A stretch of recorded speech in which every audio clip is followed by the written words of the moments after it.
In this season of giving, an Anderson County family wanted to ease the burden for other families in their community. LEX 18's Catherine Collins explains why one woman's childhood memories at school inspired her to act.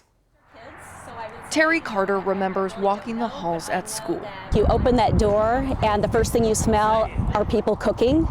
And just to have to smell that all day long and then have to sit with your friends at lunch and say, oh, I'm not hungry, no thanks. Carter says there were days her mom just didn't have lunch money.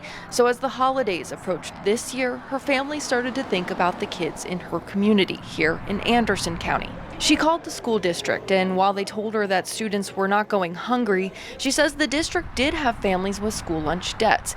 It came out to about $2,700, so Terry and her husband wrote a check and presented it to the district. I just imagined like what it would have been like for my own mother to get that phone call to say like, oh, you have $75 that now is clear and your kid can eat hot lunch again. She would have been so relieved. And Carter says she's even heard from people who personally felt that relief. One of the best things that's happened is my mailbox today is full. In one message. But she said my mother is single, has 2 more kids in school, and she said when she called her mother and told her that this was happening, her mother cried because she didn't know how she was going to have the money to pay. One less thing to worry about this holiday season. Carter says that's a gift she was more than happy to give.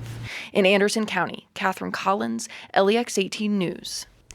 Anderson County Schools sent us a statement about the donation from Carter and her husband, writing, quote, "We are humbled at their thoughtfulness, kindness, and generosity during this season of giving," end quote.